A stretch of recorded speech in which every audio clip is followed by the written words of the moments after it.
What's going on, college hoops? As I almost said party people, I'm always mixing up my intros, guys. My name is Stephen Bagel. I am the center hub of the center hub. I am joined. I got to laugh that time. There we go. You so much. I am joined by Conrad Pascal, who's co-hosting with me today. We are joined by Julian Mendelsohn to talk SWAC. I already forgot what conference is doing. SWAC and Southland. There we go. I almost butchered that. So let's talk SWAC first. First of all, Julian, how are you doing today? I gotta say, man, it's nice that we got that magazine out. That was a big time project looming over our heads there, and I got to hang out with Steven for about 10 hours on Sunday, helping him get some work done on it.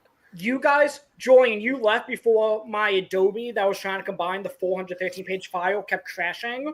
Oh, God. And I was getting so frustrated at 3:45 in the morning when it just kept crashing every time I tried combining it. The behind-the-scenes stuff that you watch this live stream for. But yeah, I'd be remiss if I didn't mention the magazine. $12, go purchase. It is in our pin tweet if you're watching on Twitter. It is in this YouTube video if you are watching on YouTube. Go buy it. $12 for 413 pages of nothing but college basketball content. You cannot beat it. You just can't. So let's ascend a team at the very, Exactly. Conrad, how are you doing today? Excellent. Like you guys, I feel rejuvenated, having a little rest after putting in all the work in terms of like the writing, the editing, all the graphics, kudos to our graphics team and everything like that. They did a great job, but yeah, no, I'm excited. Having said that, even though it's out, I mean, the regular season's quickly approaching. So all the more reason to still buy it even though it's out. I know we were advertising buying the pre-sale. Go buy it. We didn't raise the price after the pre-sale. Go buy it. $12. You have a couple more weeks before the season starts. Hell, even when the season does start, that may even be the best time to buy it. With things in full swing.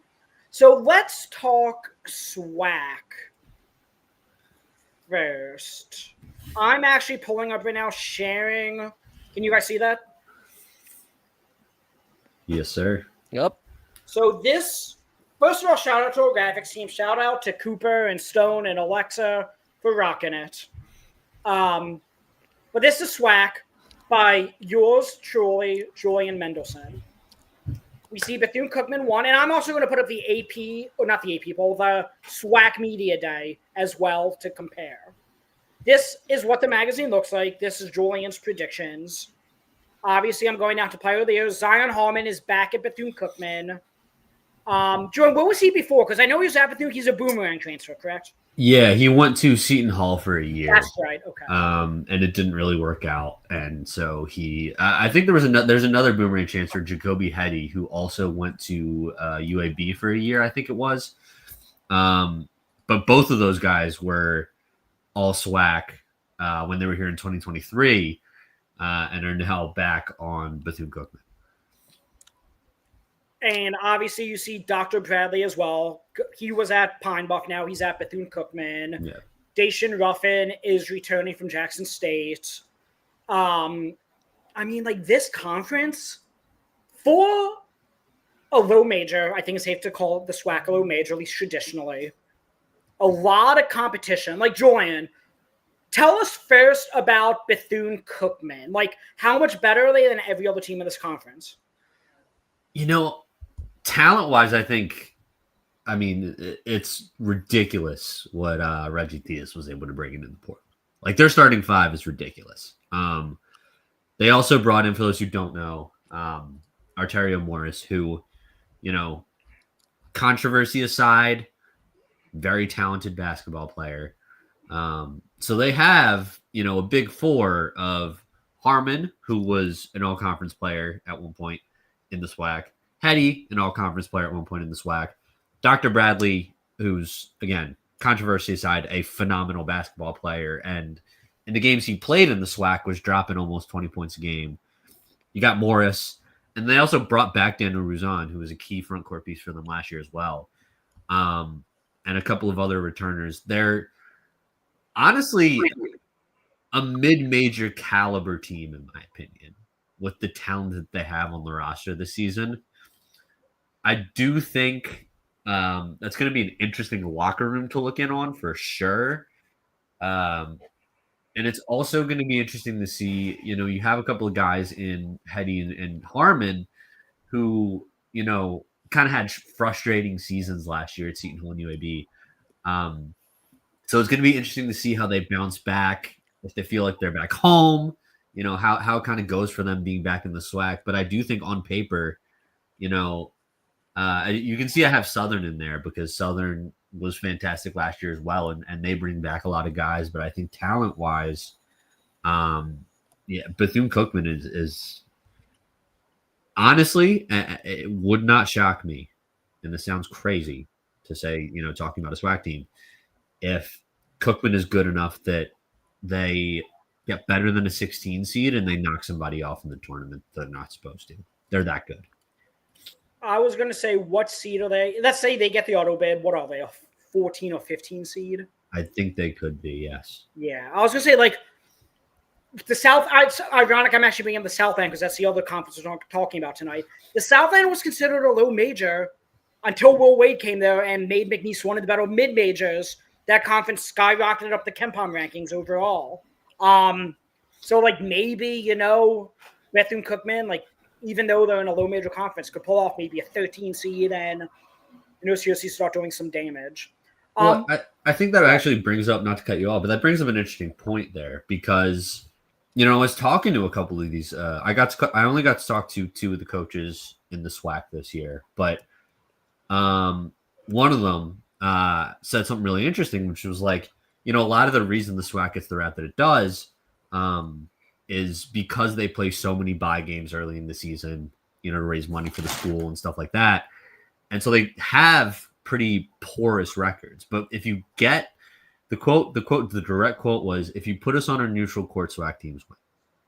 Okay. That was the quote. And so I think kind of like talking about Bethune-Cookman in this light, like the SWAC might be better than I think we give it credit for. And I think part of the reason we don't give it the credit is because of the bottom of the conference. I mean, you had 3 teams last year that won less than 10 games in the conference. One of whom, Mississippi Valley State, well known at this point as the worst team in the country. They've won 9 games in 3 seasons.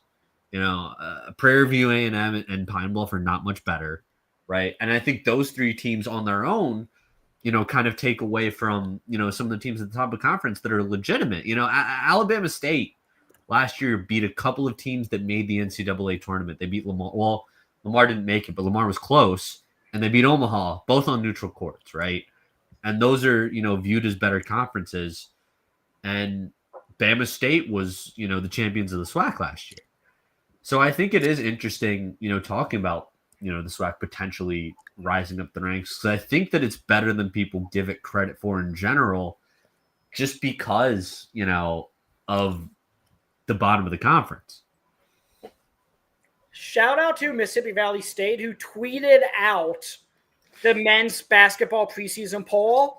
Someone gave Arkansas Pine Bluff a vote to finish first in the conference. And Pine Bluff, like, aside from Mississippi Valley State, is traditionally one of the bottom teams in the entire country.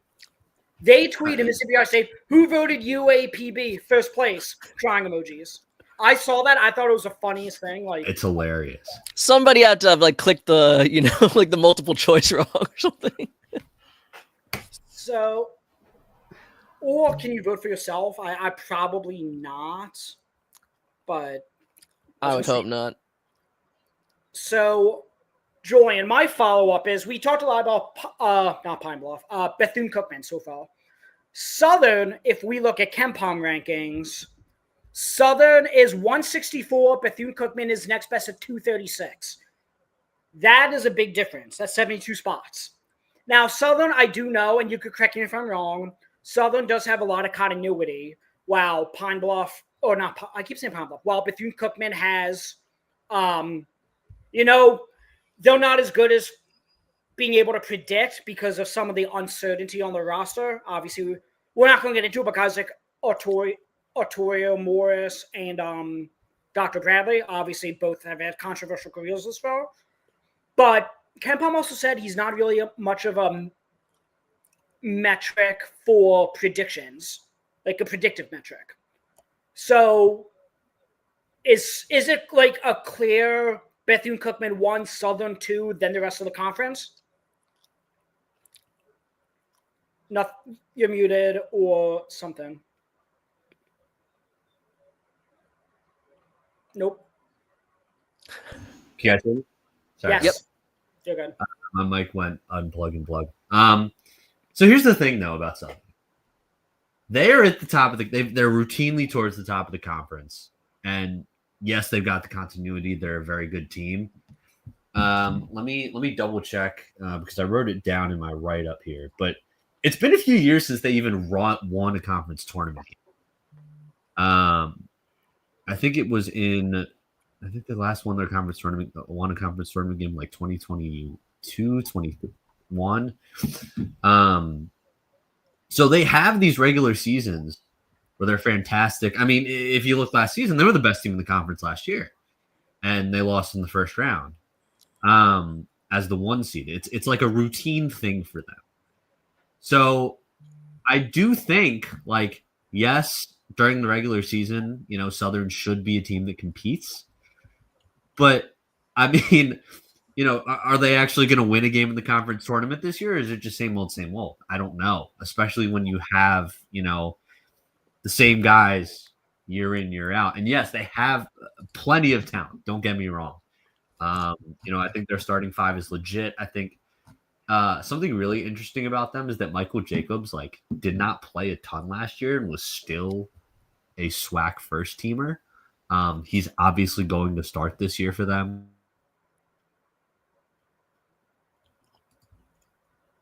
You've got a returning defensive player of the year in Adrian Nunley. They're going to be a hard backcourt to play against, don't get me wrong. But I don't know that,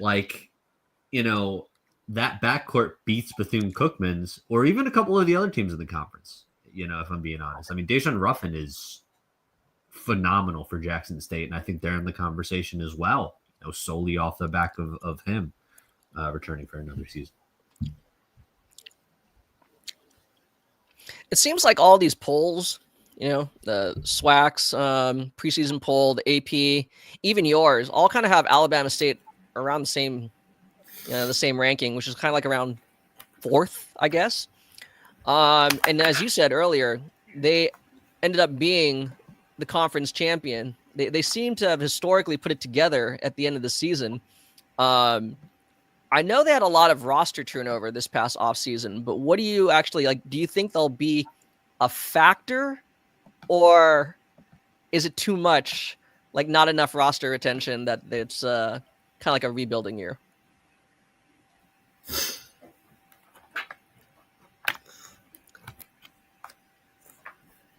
Well, I'll jump in meanwhile while Julian's figuring out his mic. I think, correct me if I'm wrong, Julian, when you jump back in, but didn't their head coach, Coach Jackson, didn't he leave as well? Didn't he jump? He's in conference still. They do have a new head coach. Yeah. They do have a new head coach. I was going to say, that changes the culture for what it's worth. It definitely does. But for the number of players they return, they're all upperclassmen. So that's why I was like, well, they kind of have some continuity. They were the guys that played on that team last year. They at least saw some rotation minutes. So I don't know. Jordan, you good? Yep, I'm back, boys. So just going off Conrad's point or question, I said, didn't Coach Jackson leave Alabama State to jump in conference? So how much does that affect everything with Alabama State? Oh, that's not the only. So he didn't go to Alabama State. He went to Bama A&M, actually. Okay, so he was a Okay, got it. So that's the other thing. That's why you're the expert. That's what makes the SWAC. That's another thing that makes the SWAC really, really interesting this season. You had two coaches. Yeah, exactly. No, like legitimately, you had two coaches leave to go in conference. You had Dante Jackson leave Grambling State to go fill the void at Alabama A&M, who was a disaster last season, and then Grambling State goes and takes Patrick Crary from Florida A&M, and then Florida A&M goes out and hires Charlie Ward, who was coaching high school football at the time. I know he's a two-sport athlete, former Heisman winner, and former NBA player. Shout out Charlie Ward. But they hired him to coach their basketball team. Andrew asking, what do we think about Charlie Ward at FAMU?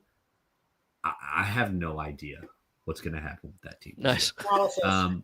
I honestly, like, you know, I think with so Crary brought in Patrick McMillan, one of the top scorers in the country from Canisius, but he's going to be redshirting the season. Unfortunately, it seems like he had some sort of family emergency and had to go home.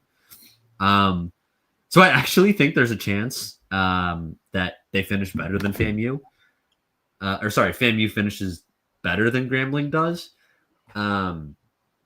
But like, you know, I don't think. Let me go look back at Florida A&M's roster again. You know, I think they have some interesting players on this team. Anquan Bolden's the main one. Micah Octave is exciting. But I don't think they quite have the depth. And Sterling Young was, you know, a massive, massive loss for the conference in general, especially for Florida A&M. You know, whether you look at Patrick Crary's version or Charlie Ward's version. So I think it's going to be a tough first season for them, if I'm being honest. Again, like, you know, it's his first college coaching job in basketball. A sport that, again, he played, but was not coaching the last couple of seasons. So, you know, we'll see down the line. I don't think they're going to be particularly good this year. I'll say that. The depth is a bit lackluster.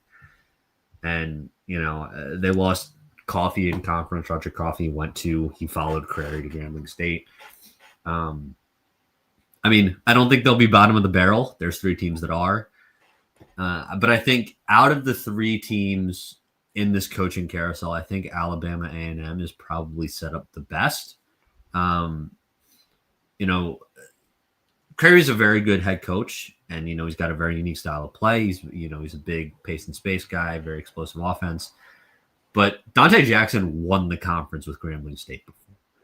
You know, he has the SWAC experience of success, which neither of the other two guys have. And he brought in a lot of guys from his roster last season. And I know they weren't their best last season. But, you know, I think that there's a lot of continuity and a lot of talent there. You got Flippin, you got Dozier, who I think Dozier is going to probably be a first teamer this year. So I think if you ask me which of the three is going to be best, I think Alabama A&M for sure. But I have no idea how Charlie Ward's going to do in 2-3 years down the line. This year, I don't think it's going to be particularly great. Makes sense. Let me ask you about, like, you mentioned Jackson State earlier, and you actually also touched upon it, how it's kind of like not just with Jackson State, but with a number of other schools, like the manner in which they schedule their non-conference opponents, especially at the beginning of the season, again, having to play on the road and everything like that. And let's be real, it kind of helps kind of boost the resume of their opponents as opposed to, the SWAC schools. But with Jackson State, like in the first 3 years of Mo Williams' tenure as head coach, they've basically had like a legitimate, like a sizable winning record within the conference. But then they're always hovering around like 500, if not below 500, like overall. What do you think about like this upcoming season with like Jackson State and some of them others, as opposed to like how they're going to tackle these non-conference opponents? Because as you said, if they're all saying that, let's be real, we're only fighting for the automatic bid, then it probably behooves them to try to also boost up their resume, and what Steven was saying earlier, fight for like that 14 or 13 seed. Well, it seems to me, based on the coaches that I talked to, that it's very school determined.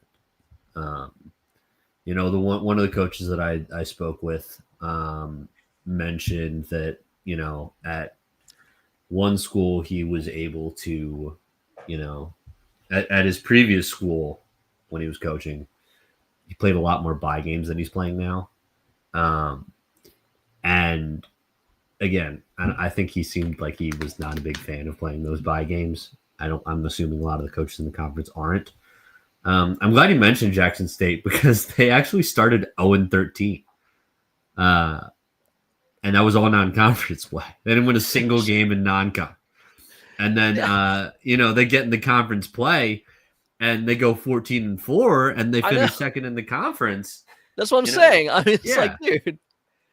But you're right. I do think that that's a general problem with the SWAC, but I think that that's an athletic director problem, if I'm being honest. Right.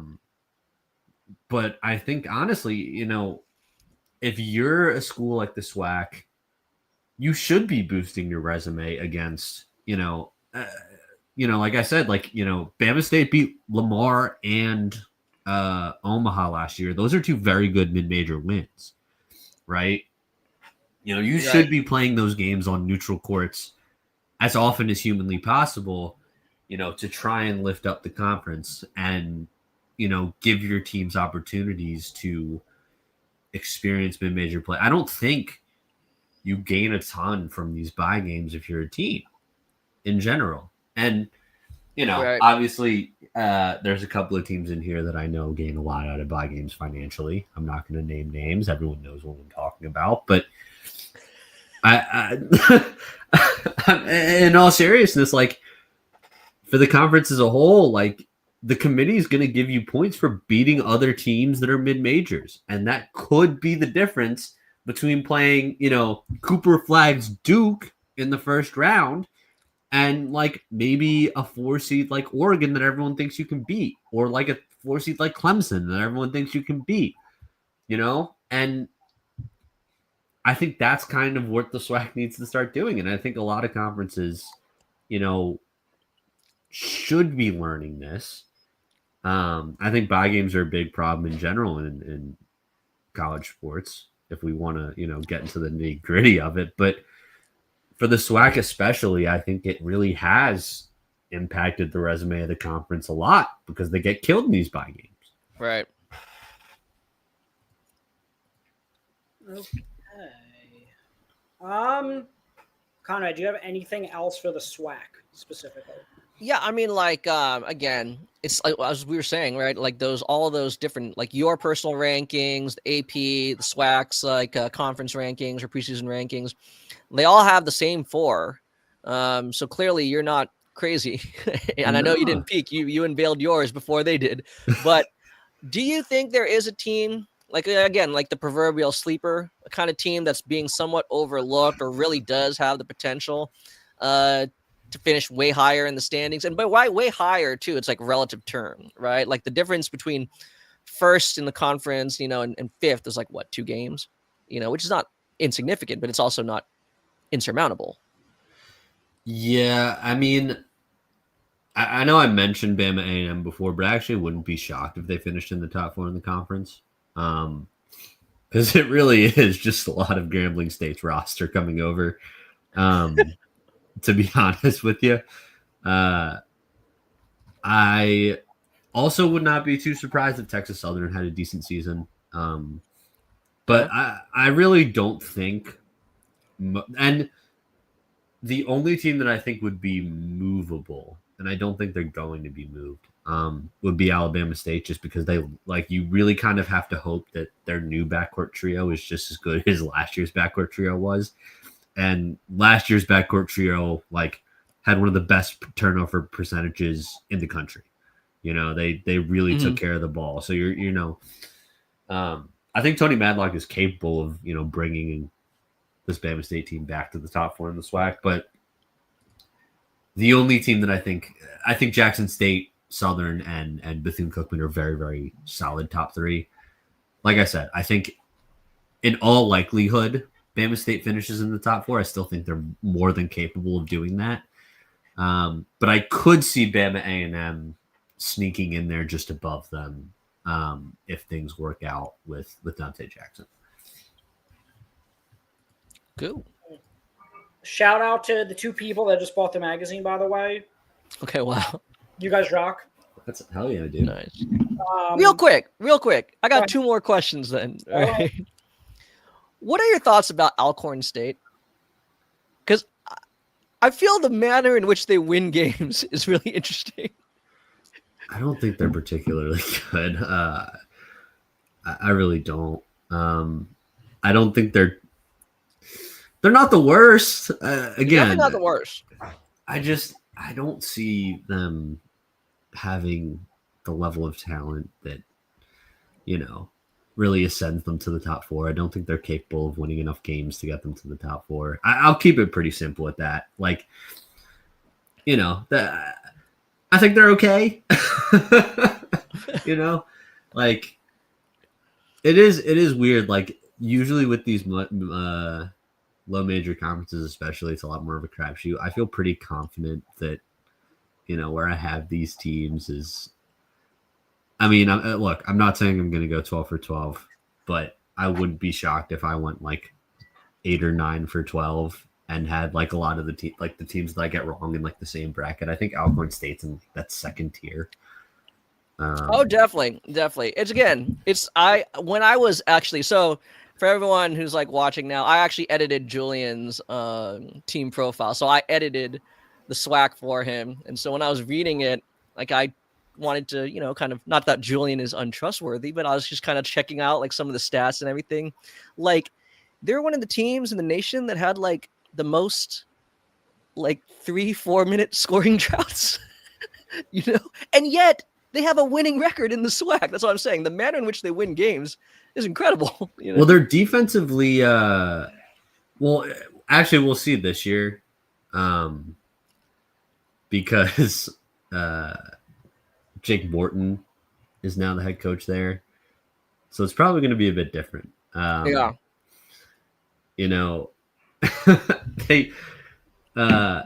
They will probably be just as defensively sound as they were last year, given, they could be bad for stretches and still win games. Yeah. But the one thing I am interested in seeing with Alcorn State, they had issues with Aladeen Boutayev. I don't know if I'm pronouncing that right. I have him in the rotation. He had issues with his visa over from Morocco, but he's 7'2". He's a giant. Yeah. So if he plays, Ryder? Yeah, coming over from Ryder. If he plays, they might actually, not too many teams have that kind of size to match with. I think just Stephen Walker is probably the closest guy that gets minutes in that sense in height. So maybe that'll be interesting. But they're with Jake, given that Jake Morton's in, I think they're going to be a lot different than they were last year. They also it's another one of these teams that just completely raided the transfer portal as well. So yeah, there's a few teams in the SWAC where it's like, this team finished, mediocre, not very good, or I guess okay. And Alcorn State Skates fire the coach, and now it's like, everybody's gone. You got 14 guys leaving. Nice. In addition to, how you're saying, I can't remember what coach who said it, and if he wishes to remain anonymous, then we don't have to say it, but, the one coach who said, if we had played more of our non-conference games on neutral territory, we'd probably win more. Were there any other cool, kind of anecdotes or just kind of views or opinions that any of the other coaches shared that kind of resonated with you? Yeah. So I talked to Tony Madlock, was one of my coaches. And he was telling me like that the environment, like the HBCU environment, for the conference games is so much more unique and intense and difficult to play in as an away team. And that like it is, you know, they got the band going, everyone's loud, you know, things are crazy and chaotic and a lot of fun. I do want to get to a SWAC game at some point because he told me they were a lot of fun. But it seems like, you know, these intra-conference games, if you're on the road, are much tougher than, you know, a traditional away game in a lot of senses. I mean, it's a smaller arena, so everything that's going on is a lot more compact. Yeah. So that was something that I thought was really interesting. You know, obviously the conversation I had about the bye games with another coach that I talked to was very interesting as well. Right. And you know, the SWAC team's win quote was probably one of my favorite interview quotes of the entire process. Nice. Again, fun conference, man. It is. I was not expecting to be like as excited about SWAC basketball as I was. Yeah. Your enthusiasm, again, I encourage everyone to buy the magazine. You can really just feel Julian's enthusiasm in his team profiles. And I'm not being sarcastic. Like, it actually like made me captivated. I'm like, whoa, okay, I want to learn more about these teams. So Sneak peek. That's all you guys are getting. I didn't even mention Sammy PC.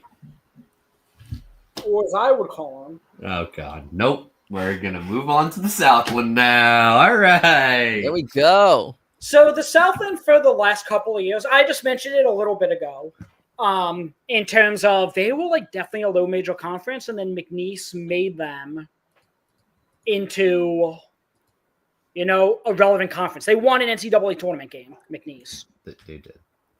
So now Will Wade is obviously in the ACC at NC State. Bill Armstrong replaces him.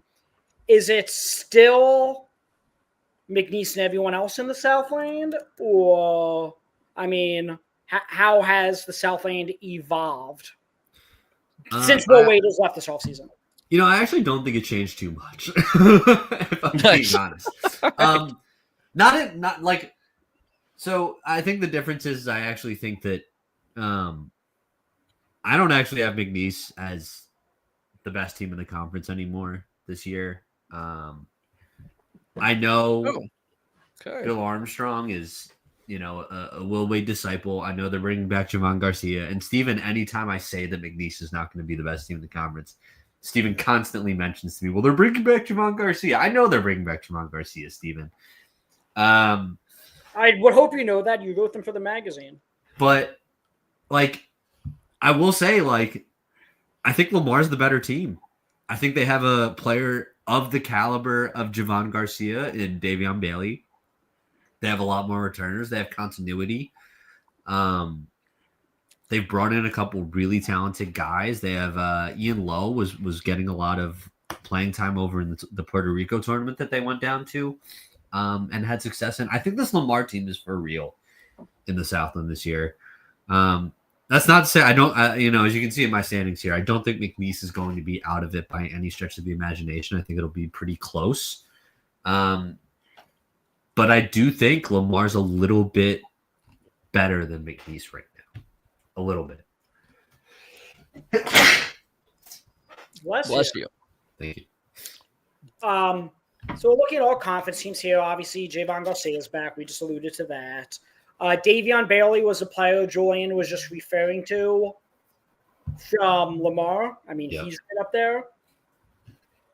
Who else, whether it's a player, whether it's a team, aside from McNeese and Lamar, should we know about Julian? I think Nichols is very, very good. There's like this little trio of teams that were all pretty good last year that I think could be really good this year. Nichols, Incarnate Word, and Northwestern State. Nichols was actually the only team that beat McNeese last year. And they're bringing back a lot of guys. Zayden Cross is a top JUCO player who averaged like 21, 5, and 4 or something along those lines when he was in JUCO. He's going to be very, very good. Let me look at my Incarnate Word right up real quick just to get a little bit of a refresher. They're like the one team that I don't remember anything about for some reason, but Nice. Micah Thomas is coming back to Northwestern State. He's fantastic. And I think he's going to be a big reason of why they are towards the top of the league.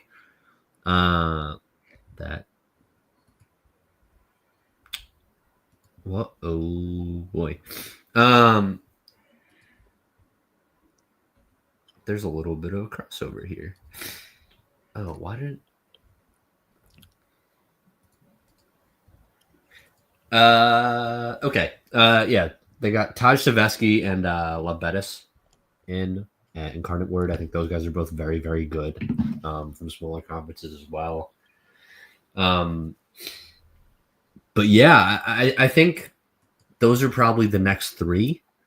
I don't think any of them are better than McNeese or Lamar, though. I see Andrew saying that Nichols is a sleeper. I don't think that they're going to do anything more than they did last year, to be honest. I think they're good, but I think they're going to I think it is going to just be those three teams battling it out in that 3-4-5 range, to be honest with you. So, okay.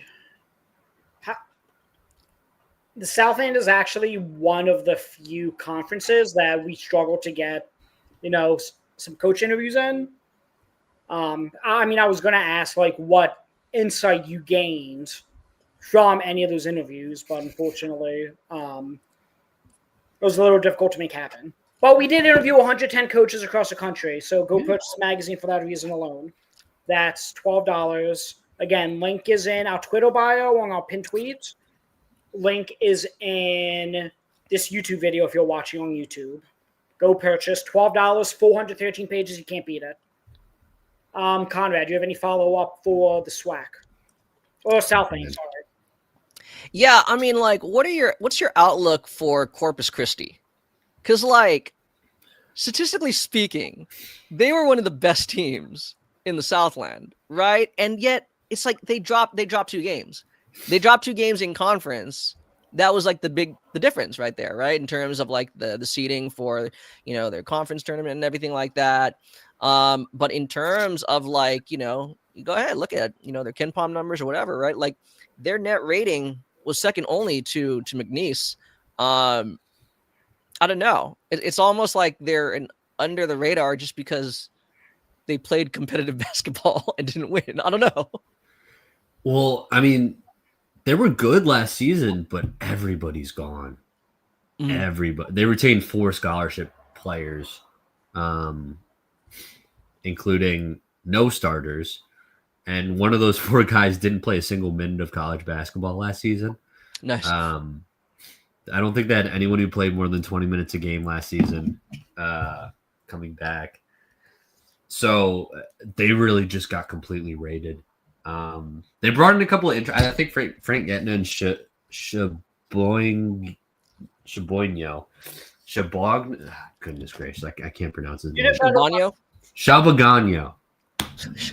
Shigbanyo. Yeah, okay. Are a couple of interesting guys. But it's another team where it's all right, boys, good year. Everybody's out.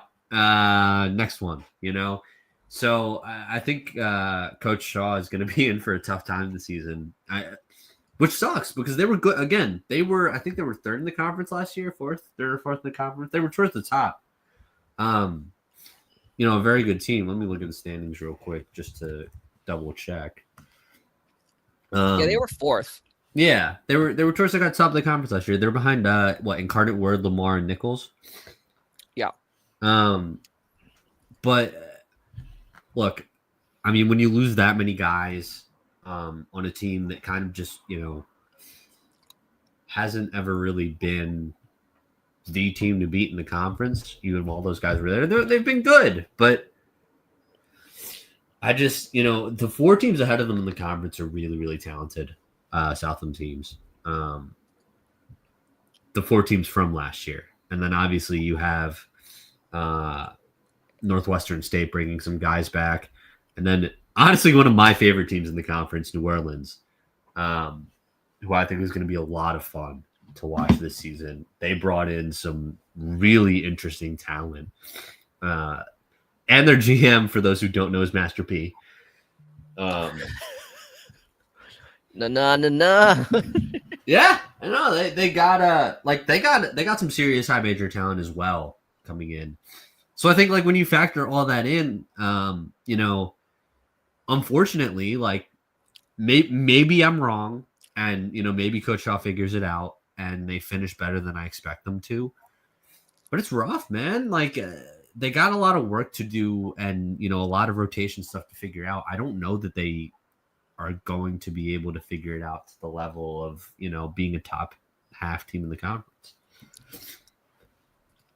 What do you think it is about Southland that makes the conference as a whole play at like one of the slowest paces in the NCAA? Like, I think the average pace in the Southland is around 66. And for people, what that means is, like, if you're not familiar, that basically means on average, the conference is averaging 66 possessions per 40 minutes. It's not particularly high, No, it's not. And it's weird too, because some of the better teams in the conference play a bit faster. I mean, who was it? I think last year, my notes here. Yeah. Rio Grande Valley played at the fastest at 71.5. But again, that they couldn't sustain that defensively though. No, they were they were as much as we score, we hope you. McNeese was actually one of the slower teams in the conference. It's interesting. It is weird. I do think after, it's interesting that you mentioned that, because I think after my conversation with my first conversation for the magazine with Coach Simpkins, I look at all of the speed ratings completely differently. Because to be honest, like I remember I was looking at American, who was one of the slowest teams in the country. And like, if you look at how they play versus how they're rated in terms of pace, two drastically different things. And Coach Simpkins even said it himself. So I do think that particular statistic can be a bit misleading. I think there are teams that sometimes just like get trapped or get slowed down in possessions, or they're the team that's some of these teams are really looking to get out and run. When they can't do that, the game is going to just naturally, there's going to have these long drag out possessions because they're not trying to do the half court thing. And so when they have to do it, it's going to take a lot longer to get things going. Right. So that could be it. But yeah, that is interesting. That will be my best guesstimate. And kind of a bit of a cop out answer, but yeah, no, I mean, I guess just because, like, again, from writing for like the conferences I accounted for and everything, and looking at other people's team profiles, it's interesting how like some conferences kind of take on like this collective identity, or like this collective, I guess, style of play. And I understand, right? I mean, you're trying to, counteract your direct opponent, which is normally your conference rivals, but it's just weird how like, I don't want to say it becomes like homogenous, but like it's like, whoa. It is a little bit interesting. Like after talking to all the low major and mid major head coaches I've been able to talk to, like you kind of realize, like, when you have one bid for the NCAA tournament and it's in your conference, you're focused on, what can we do to beat the teams in the conference? And you're basically using the non-conference games as kind of a, what works, what doesn't, who plays well here, who doesn't play well. It's a figuring out process for that stretch. Yeah.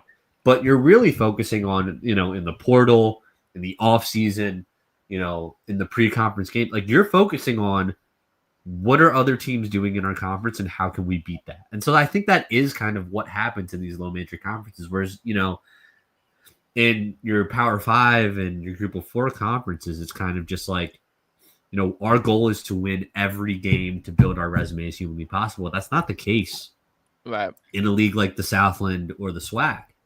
You're getting one bid. So, just for perspective, in the Southland, McNeese is 101, which is still very high for a Southland team. Incarnate Ward is second at 174.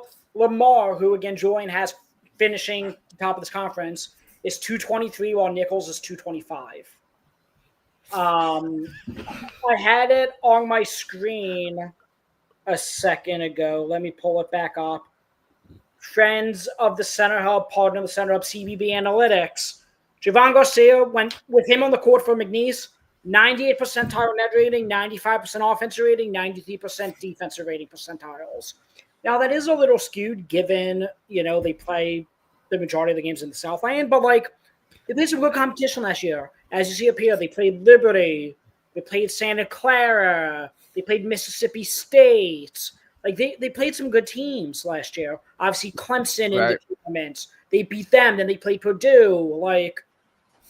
I do think it's also slightly skewed given who's on the floor when Javon Garcia is on the floor. Absolutely. But I don't want to say that to take away anything from Javon Garcia because I think he's fantastic. I think he's absolutely. I mean, he's my pick for Conference Player of the Year for a reason. Yeah. I think between him and Davion Bailey, I think it's going to be a very closely contested race. I honestly think it's going to come down to which team wins the conference as to who gets Player of the Year in the regular season. Did Davion Bailey plays for Lamar, correct? Yes. Why do I not see him on here? Did he play last year? Davion Bailey plays for Incarnate Word, doesn't he? That's probably why. I was looking because I was realizing, I was like, wait a second. Did I misquote that for a long time? That might change my perception of things. So, my bad, coach. 148 minutes with him on the court, 67% offensive rating, or 67 percentile offensive rating. Net rating is basically even, 50 percentile, and defensive rating 30%.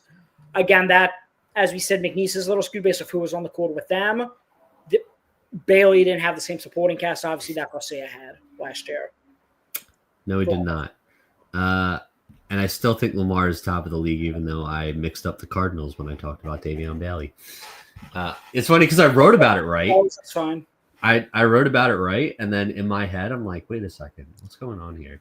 But yeah, I think it will be a very closely contested Player of the Year race between those two guys, and I think that's the reason Incarnate Word is so good, not Lamar. Although Lamar is still very, very good. They have Rob Lee, Coney Pennebaker. Ian Lowe is going to be very, very good as a freshman for them.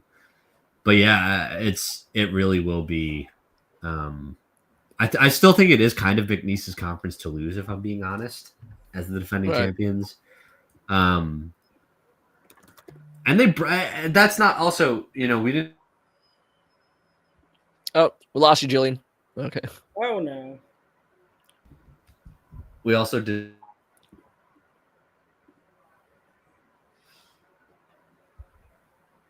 This is going great, guys. Now I'm playing with CBB Analytics for Lamar. Give me 1 second. Jordan, are you good or not yet? Oh, no. This stream's a disaster. Nah. We're diving in. Style of play and everything. I'm diving in Lamar CBB Analytics for what it's worth. So roster building dynamics. It's interesting, though. Like I said, again, that's why you play the games, but you look at how each of these teams perform, and it's kind of reflected, right? And their ability to kind of close out certain games, or their inability to close out certain games. Because really, that's what it comes down to. I think, especially at the top of the standings, with the exception of McNeese last year. A lot of these teams were extremely closer than it would seem. In terms of their kind of overall, like I said, performance dynamics. Yeah. So let me see here. Brian White. Aaron. So if we look at, I can't even find all four of these guys on the court together. Oh, when four of them were on the court together, 1 minute played, they were in the 100 percentile. The net rating was plus 142.9. The offensive rating was 285.7. Is this the guys, the four for Lamar? Yep. But it was only, why did they play 1 minute together? Well, because they had two guys. It was Marmolejos and then another guy. I can't remember the name off the top of my head. That were the artificers, the guys.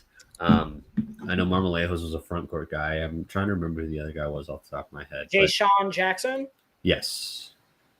So like those two guys played a lot of the minutes. Yeah.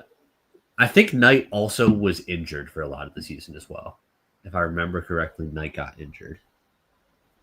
It's either him or Errol White. I like mix those two guys up a decent amount, but I think BB Knight got hurt. Either him or Errol White got hurt. I can't remember which one. Don't quote me on that. And then do we get to talk about the guys that McNeese brought in? By the way, I think we should talk about that. Please. Let's talk about them. Because they brought in a couple of really, really interesting reclamation projects. Most notably, Garway Duwall, who he graced a few of our early draft boards, I think. Oh, jeez, dude. He was top 10 on people's draft boards. He was top 15 on people's draft boards. He was a legitimate prospect at one point. Not really sure what happened. But the guy I actually loved coming into college was Larry Johnson. He got injured. He had a redshirt this season. I think he's phenomenal as a two-way guard. And they brought someone else in. Giannis. They brought in Njonga as well. And Jacob. From Baylor, right? Yeah, they brought in Njonga from Baylor. They brought in Jacob, who spells his name very oddly, Fredson Cole from Oklahoma, and Jarrell Colbert from SMU. So they brought in a ton of high major talent. I might be talking myself into McNeese right now, guys. It really is just a question of can these guys finally figure it out? Because a lot of them were guys who just really struggled at their previous program. So it's is the move down to mid-major going to be, what boosts their careers? Or are they going to go back to high major? I know that's kind of a lot of what Will Wade did for McNeese in, the few seasons he was there, was kind of, rejuvenate guys a lot. But, no disrespect to Bill Armstrong, but he's not Will Wade, right? I know he worked for Will Wade. I know he just worked for Scott Drew, but, it's hard to be, he's not quite Will Wade, unfortunately. And I don't know what he looks like in a head coaching role yet. I haven't seen it. So jury's out as to what this team will do. What they're capable of. They're certainly capable of winning the Southland again. Don't get me wrong. But I picked Lamar. I believe in Alvin Brooks.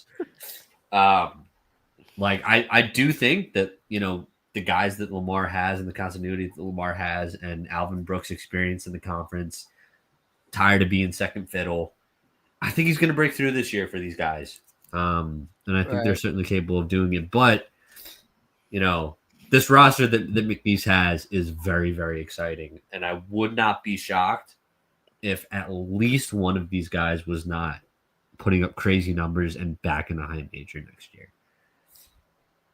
If you had to guess, or if you had to pick one, who would it be? I'm going to go with my guy, Larry Johnson. Okay. That's fair. That might be a biased pick because I really, really liked him going into Creighton last year.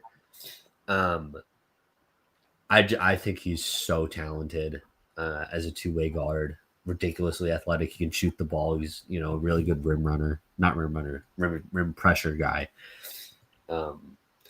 And I think that Garway Duwall has had so much opportunity and struggled. I don't think Larry Johnson's really had any opportunity yet. That's the difference for me, in my opinion. Shout out to the person who just bought the magazine. Hell yeah. Did Larry Johnson, I'm not really, I know who he is and I know he was with Creighton, but I'm not really familiar with his situation. Was he just kind of buried on the depth chart or? He got injured and redshirted. Okay. Okay. And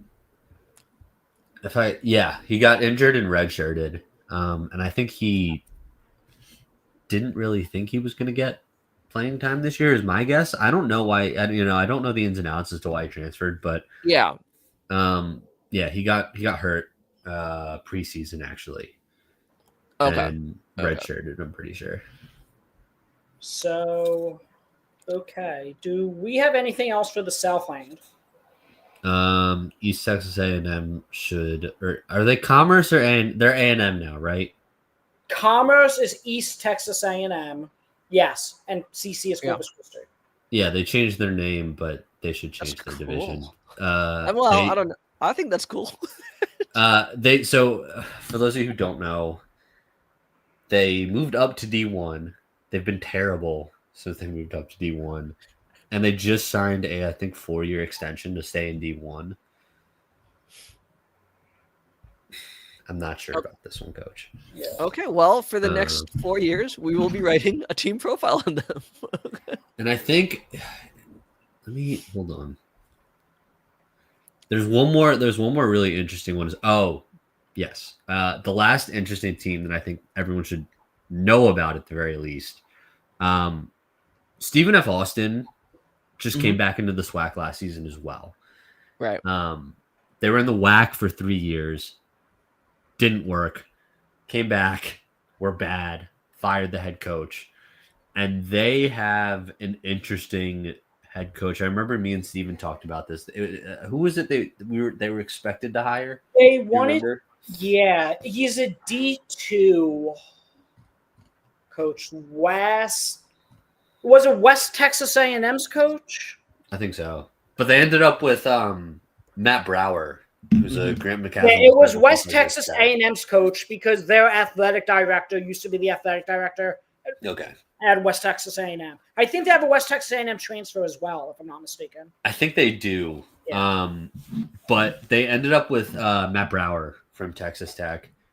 And it'll be really interesting to see what he builds. Because, for those of you, Stephen F. Austin was once a SWAC powerhouse. Yeah. Sorry, SWAC, a Southland powerhouse. And, was a consistent threat to upset teams in March. They beat Duke a couple years ago. Yeah, they were a notorious upset pick for probably 3 or 4 seasons, and they've really kind of fallen off the face of the map over the last 4 or 5 years. So they're going to be one that's going to be really interesting now that they're back in the SWAC and hopefully looking a bit better than last season. Again, we'll see. Brower has a decent roster this year. I don't think they're going to be top of the conference. I think they're going to be a mid-conference team this season. But for the next couple of seasons, they're one I would definitely watch out for. I mean, given that, you're trying to establish, kind of like a new foundation under Matt Brower, I think it's like a promising roster. I mean, from what I recall, they have like a bunch of like the top ranked D2 transfers. And I know there's always a whole there's always an ambiguity about like D2 D2 production translating to D1. We'll find out, but at least, these guys have pedigree. So yeah, Ahmad Muhammad is their West Texas A&M transfer, and Latif Patrick was also an outstanding JUCO player as well. And so they have guys. They actually they brought in a D3 guy as well. From Trinity, which is interesting. Oh. So we'll see. I mean, I think, they have some interesting guys. I don't think they're going to be quite at the level of, the Incarnate Words, the Nickel States, the Western States.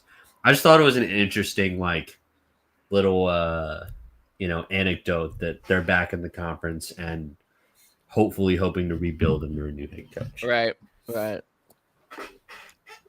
Cool. We're the sickos doing an hour on the SWAC and Southland after finishing writing a 413-page magazine in October. Shout out to us. Otherwise, as we said, go buy the magazine. $12. Link is in our pinned tweet if you're watching on Twitter. It is in this YouTube video if you're watching on YouTube in the comments or in the bio, whatever. Follow us on our socials at the @CenterHub_BB. Follow me on Twitter at the _NBAgle. You can follow Julian at 12J Mendel. You follow Conrad at CP3_777. Otherwise, you could check out our work. We do have the site still running, the-center-hub.com. We have switched over platforms to Substack. So I believe it's thecenterhub.substack.com. We're in the process of, revamping that as well. So be patient with us, but be on the lookout as well for more content. Best place to follow us is on Twitter, where we're posting all the content. We're consistently posting. And yeah, as I said, go buy the magazine. All right. Thank you. Thank you, guys. We will talk to you guys Tuesday. Next Tuesday. Yeah. Sounds good.